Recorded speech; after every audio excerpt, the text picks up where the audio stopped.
Hi everyone, welcome back to my channel. My name is Jermaine, and for today's video I thought I would show you 5 different ways, simple, very subtle ways that you can up your makeup game and make any makeup look a lot more polished and a lot more put together, a lot more finished. I've already done the basics of my makeup, my eyeshadow, my brows and stuff, but I'll show you the different tips and tricks that I always use when it comes to making sure that my makeup always looks so perfected every time. So if you're interested in learning how I get from looking like this to looking more like this, stay tuned and I will show you the 5 different ways you can do so.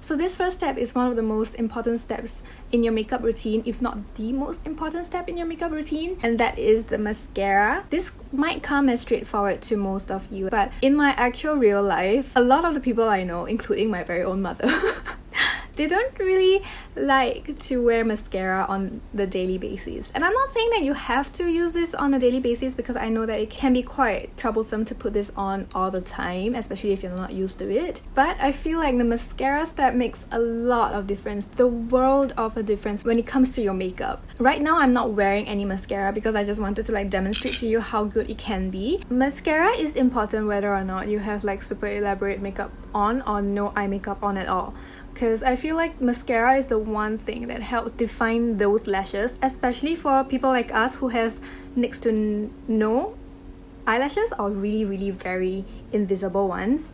Mascara is the thing that will help you look like you have a more defined eye area in general. So if you are not using a mascara on the daily or if not regularly, then take this as a sign. I feel like it really helps finish off a look, and it also helps enhance anyone's eyes so much, so dramatically, that it's definitely worth trying to practice and master.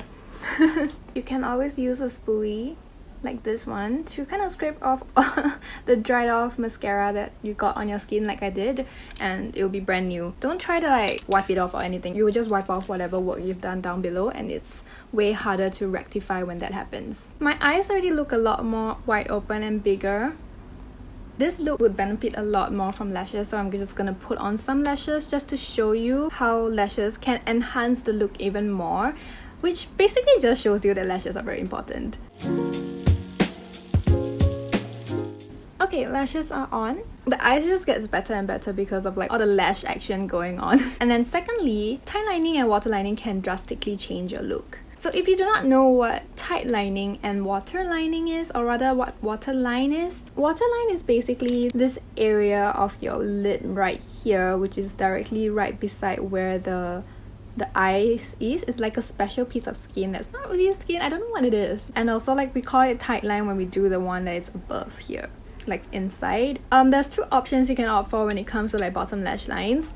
Well, the bottom waterline. My personal favorite technique is to go in with a nude pencil. It can be from any brand as long as it glides on well and it doesn't tug too much, because it can get a little bit sensitive inside. You can definitely go in with a black pencil as well if you so choose. Usually you would want a black pencil if you want to make things really smoky and really intense, and it's usually more compatible with people with bigger eyes in general. But for me, I have quite small eyes, so I like to try to use a nude pencil to sort of brighten my eyes, especially when I'm doing more elaborate looks or looks that requires a lot more smokiness, which tends to close off my eyes. If you compare this eye with this eye, there's just a subtle bit of difference that shows you that this side is a little bit more clean, a little bit brighter. You can also opt for a white pencil if you want to. That will give you more of a stark look, which if you're into it, you can do that. Personally, I really like using a nude pencil that is close to your skin tone, maybe 1 shade lighter. And then for the top tight line, I'm not sure if there will be much of a difference right now because I feel like I can see that it's already quite dark, but I'll just demonstrate for you, and hopefully you'll be able to see a little bit of difference, because I have not painted the underside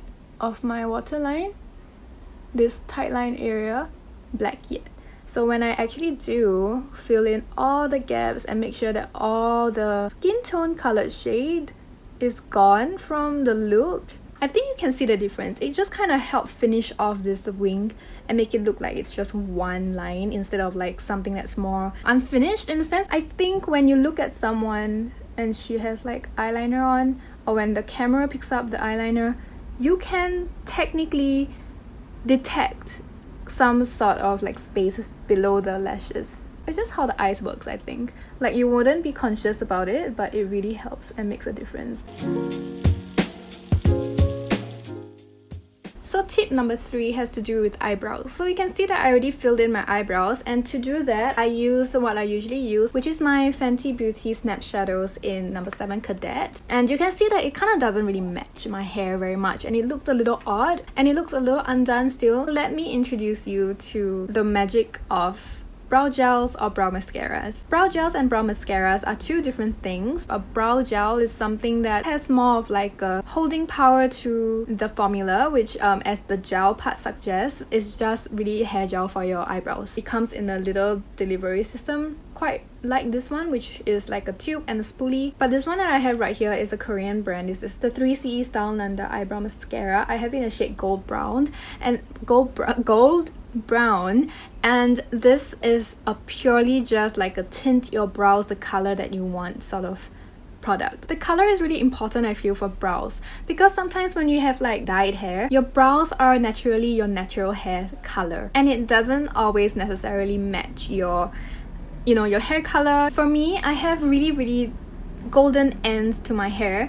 My roots are the same color as this, definitely, but I still feel like it's a little weird because when you look at me straight on, you see a lot more golden hair than you see my roots, which is like this kind of color. So while it's still passable, I feel like I tend to get a lot more out of my look if I can tint my brows back to the same color as this. If you have very unruly brows, like if your brow hair grows in all sorts of different directions and they don't tend to sit right all the time, maybe a brow gel is what you want to use, because that will help hold your hair up or like sideways wherever you want the direction to be, and it will stay there for a longer time than a brow mascara would hold for you, because this has almost next to no hold. What you want to do when it comes to tinting your brows is comb against the grain first.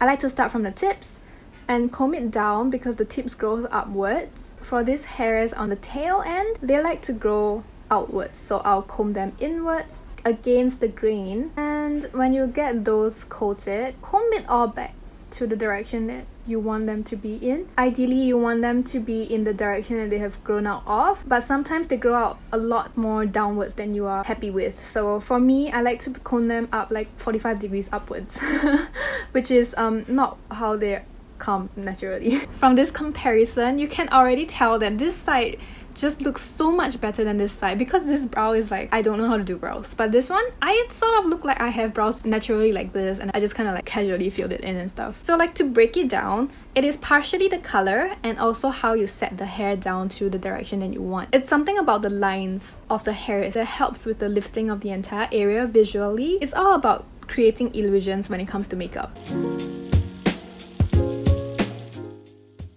So the fourth tip I have for you is to contour your nose. When it comes to contouring, most people remember to do like the peripherals of their face to kind of, carve out those cheekbones, to slim down the face when it comes to like a V-shaped face. But sometimes I feel like the most neglected step is to actually pay attention to the nose. Because if you think about it, you are bronzing the perimeter of your face to kind of bring backwards the perimeters of your face. But then if you kind of forget about the nose, which has its own like dimension, is also popping up like a lot more than the rest of the face, which is a bit backwards. You kind of just do the nose dirty basically. So what I like to use is my Too Cool for School Art Class by Rodan shading powder. It has 3 shades. I like to go with the medium shade over here, which is not too light and not too dark. This one is a little bit of the warmer side of things. So this one is a little weird for like nose contouring. You want something that's like really grey but not too dark, because you do not want people to be able to tell that you have 2 lines on the nose. Depending on the size of your nose and what you like and dislike about your nose, you might want to alter it accordingly. If you happen to have a bigger, flatter or more button-like nose like mine, then maybe these are the steps you might want to consider following. So what I like to do is using a brush that is like a little more densely packed and flatter. I like to just load it with the product and kind of draw a line very gently down the sides of my nose here, and redip and draw it down the sides of my nose here as well. Try to make it as straight as possible, and try to make the lines that you're drawing as parallel as possible and also as thin as possible if you want that thin nose effect. I like to go down here a little to just contour this area so that this little tippy tops of my nose stands out a little bit more. And then most importantly, for like people with like flatter face profiles like mine, I like to go into this area over here. I still don't really know what it's called, but it's like the area between the nose and the brows. This is a really important area to contour. I think for anyone that is like looking into contouring their noses, it's especially important for us, or like rather it's especially helpful for us with like a flatter facial structure to utilize this method, because it helps give depth to this area right here, which also brings out the nose and brings in the eyes a little, so that there's a little bit more of like a dimension going on rather than like a flat surface.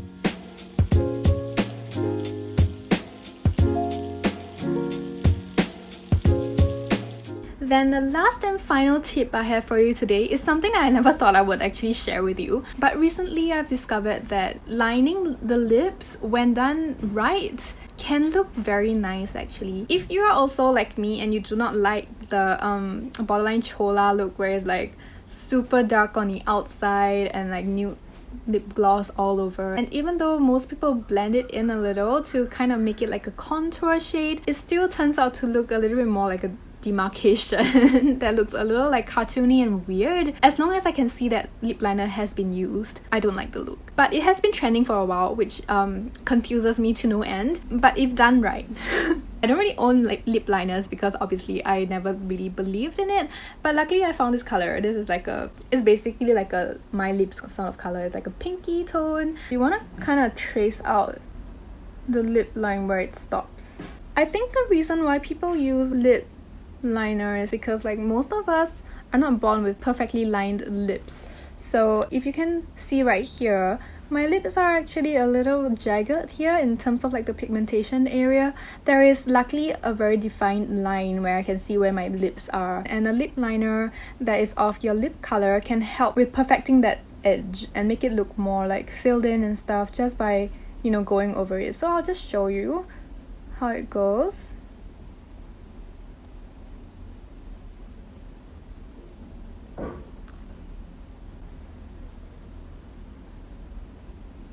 You don't really have to do any fancy overlining or anything that people have like been doing on the internet for years.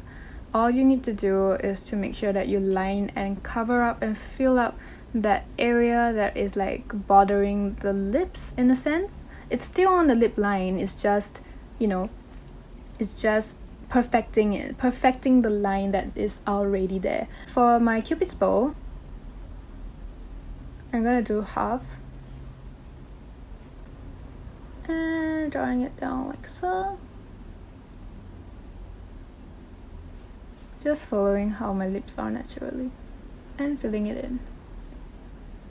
I have not gone over where my lip demarcation has been, but because I filled out what was initially this thing over here, which is basically the fuzziness to the line, I gave my lips the illusion of something fuller, something more polished and more perfected. So in the event that you want more lipstick, I'm going back in with my Cute Press lip and cheek gel, just going over top. So this technique can be used whether you're using like a red lipstick, a nude lipstick, any sort of lipstick color. Just find a lip liner that matches the color of your lips, not your lipstick. So somehow, even though I was already having like this color on my lips just now, it doesn't look as put together and as perfect as it does now. It looks more like I have lipstick on. It looks a little perfected, a little more full, a little more plumped. I didn't do any fancy highlighting or like overlining or anything. It's just filling in the lips to make it look more polished. And so with that, we are done with today's video. I feel like these are the steps that most people don't really think about when they are doing their everyday makeup and stuff, but these are actually things that I would highly recommend that you think about, like at least consider the possibility of using some of these techniques, especially if you want to look exceptionally good that day. If you have found this video because you were thinking of upgrading your makeup skills, hopefully this has helped you gain insight into some of the things that you can explore when it comes to improving your makeup skills. So So with that, thank you so much for watching all the way to the end of this video. I hope you enjoyed it as much as I've enjoyed filming it for you. And if you like this video, please remember to give me a thumbs up. It really helps me out, and also consider subscribing to my channel down below. And also, please feel free to hit the notification bell so that you can be notified whenever I post a new video, which currently has been like once a week. I have no promises. It might be more, it might be less. It really depends on what I can handle right now. But I feel like that would really help both of us out, you know, with my upload schedule. And lastly, my Instagram handle is @SherminCCW. So if you want to check out this makeup tutorial right here, this eyeshadow makeup look, you can go over there. It will be one of the more recent posts on my Instagram page, and also consider looking through my other makeup works as well, and consider giving me a follow there as well. Living in the city is tough because of all the you know, all the noises from vehicles. But anyways, this is my daily struggle. If you've never been here, that is my daily struggle, dealing with the train and with the traffic that is really right outside my window. But anyways, with that, thank you so much for watching all the way to the end once again, and let me do my hair first. Okay, and I will see you in my